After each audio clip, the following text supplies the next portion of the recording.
So now we're gonna see how we can create our first API request in Postman. So here we're under this user workspace, and now to create one API request we have to click on this plus button, and this will open up this request response pane. So currently this is one single pane view, and we can switch between the single pane and the two pane view. So in two pane we have the response here and the request here, and here you can see first of all we can choose the method. So the method can be get, post, put, patch, delete, and then here we have to put the API. So for this we're gonna use some fake APIs. So inside this fake store.api we have this products API. So this is one get method API, so we're gonna copy this. So you can see this is our API endpoint, so we're gonna copy that and then paste it here. So we're gonna use one get request to this API, and here under this params tab we can add parameters to this request. So we can add some key like page,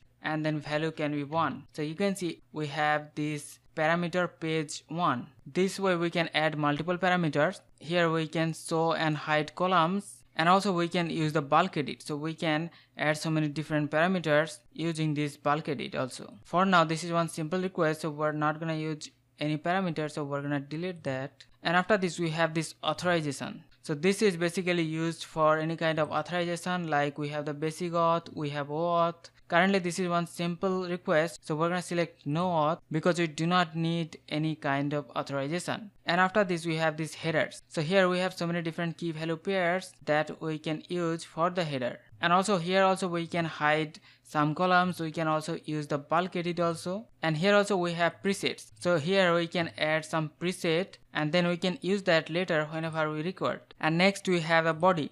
So inside the body we can pass data to the server. So currently this is one get request, so we do not need to send any data, so we have chosen none. And next we have the pre-request script. So this is basically one validation script that we can use before the API request. So here we have so many different snippets that we can use. So we have to click on that, and the snippet will be added to the pre-request script. For now we do not need that, so we're gonna remove this. So next we have the test. So here we can perform some test after the API request. So here we have so many different snippets that we can use. So we're gonna use this status code. This is one test where it checks whether the status code is 200 or not. So whenever we receive the request, the test will run and it will produce the result.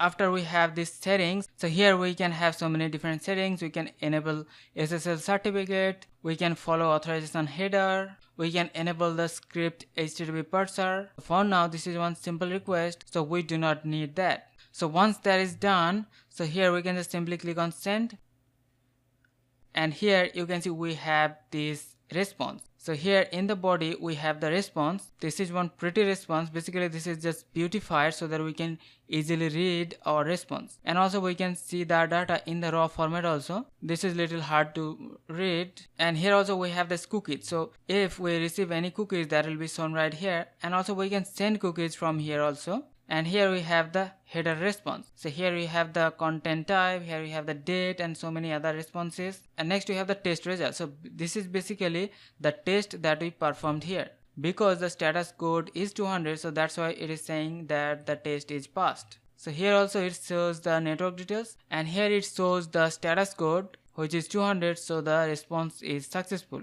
Here it shows the time it takes and also the breakdown of the time. And next it shows the response size, body, header size, and also the request size also. And also we can save our request. So for this you have to click on save, and here we have to name our request.